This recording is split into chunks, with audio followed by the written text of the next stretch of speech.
Ahmadiyah dikenal sebagai Islam minoritas, namun kini telah berkembang di ratusan negara, menyebar hingga Amerika, Eropa, juga Indonesia. Lantas, apa saja yang telah dilakukan Muslim yang satu ini? Setelah pendirinya wafat pada tahun 1908, secara organisasi Ahmadiyah dikomandoi secara terpusat oleh seorang pemimpin rohani yang dikenal sebagai Khalifah. Organisasi ini berbendera Ahmadiyah Muslim Community atau Jemaah Muslim Ahmadiyah yang saat ini dipimpin oleh Mirza Masroor Ahmad, pemimpin spiritual kelima dalam sejarahnya. Seorang khalifah dipilih oleh komite khusus melalui proses panjang, sedikit mirip dengan pemilihan pemimpin gereja Katolik Roma. Khalifah Islam Ahmadiyah bertugas membimbing para penganut dalam bidang kerohanian dan duniawi. Khalifah juga memimpin sholat Jumat dan sholat-sholat khusus di hari besar Islam. Biasanya ini diselenggarakan di Baitul Futuh, London, masjid yang menjadi sentra kegiatan Ahmadiyah di seluruh dunia. Kekhalifahan Ahmadiyah tidak melakukan gerakan-gerakan politik yang mengancam eksistensi kekuasaan pemerintah.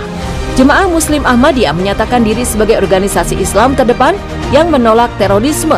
Sikap ini dapat dimaknai sebagai implementasi dari ajaran pendiri Ahmadiyah, Mirza Ghulam Ahmad, bahwa jihad dengan pedang secara agresif sudah tidak memiliki tempat dalam Islam.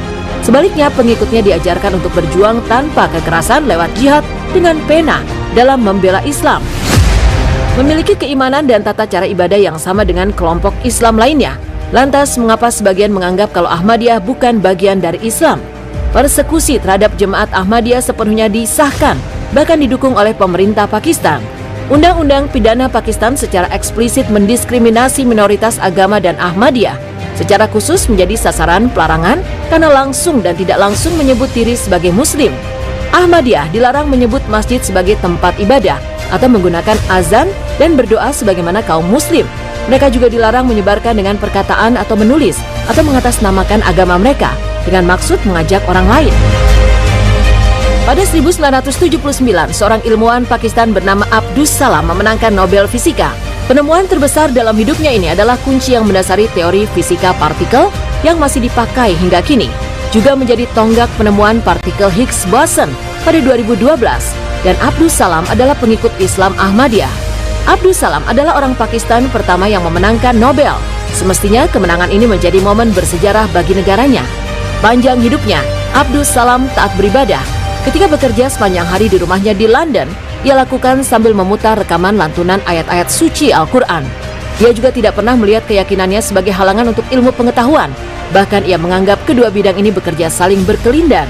Ia kerap mengaku kepada banyak sejawatnya, sebagian besar ide-ide datang kepadanya dari Tuhan.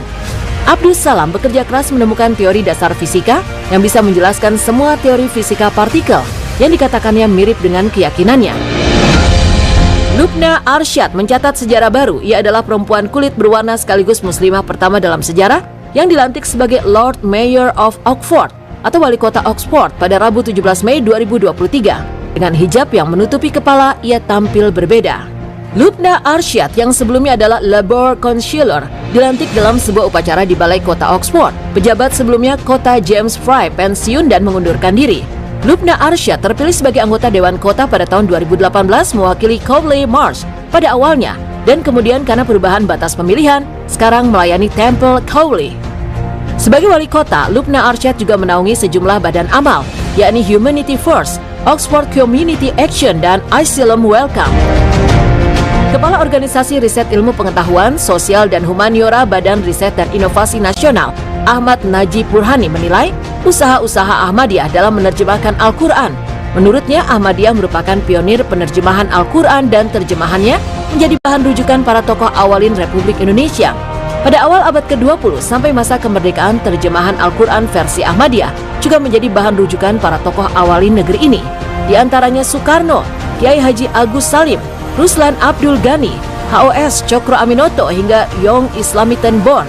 Hingga kini Ahmadiyah telah menerbitkan terjemahan Al-Quran ke 120 bahasa di dunia.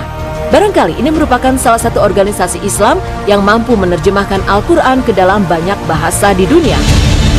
Islam Ahmadiyah punya sejarah panjang di Afrika. Para misionaris pertama tiba seabad yang lalu di Afrika Barat dan telah sukses secara spektakuler di antara orang Afrika, terutama di Nigeria, Tanzania, Ghana, Sierra Leone, dan Nigeria yang menjadi negara dengan pertumbuhan tercepat di dunia dalam hal populasi. Sebagai persentasi dari populasi nasional, Sierra Leone diperkirakan memiliki 10-16% Ahmadiyah. Presentasi tertinggi di dunia dan jauh lebih tinggi daripada di Pakistan. Di Ghana, Muslim Ahmadiyah juga merupakan lebih dari 1/6 populasi Muslim dan mengoperasikan ratusan sekolah, perguruan tinggi dan stasiun radio. Di Burkina Faso, stasiun radio Ahmadiyah bersaing secara agresif dengan stasiun Muslim Sunni lainnya untuk menyebarkan dakwah Muslim Afrika yang sebelumnya sebagian besar non-denominasi yang menggabungkan kepercayaan animisme tradisional mereka yang sinkron dengan mistisisme Sufi. Langkah ini terbayar dengan dibangunnya ratusan masjid Ahmadiyah di Afrika, dengan acara-acara Ahmadiyah dihadiri oleh para pejabat dan bahkan ulama Muslim lainnya di Afrika. Di Afrika, banyak Muslim arus utama termasuk ulama tidak Ahmadiyah sebagai sesat, sangat kontras dengan yang terjadi di Asia Selatan. Dari sekitar 12 juta Ahmadiyah di dunia, sebagian besar dari mereka kini tinggal di Afrika. Jamaah Ahmadiyah hingga saat ini sedang terus bekerja menyebarluaskan Islam ke seluruh pelosok dunia dengan cinta dan damai. Upaya-upaya yang dilakukan oleh Muslim Ahmadiyah dalam menyebarluaskan Islam dan ajaran Nabi Muhammad SAW ke seluruh pelosok dunia, di antaranya ialah dengan cara mengirimkan mubalik Islam ke seluruh negara di semua benua.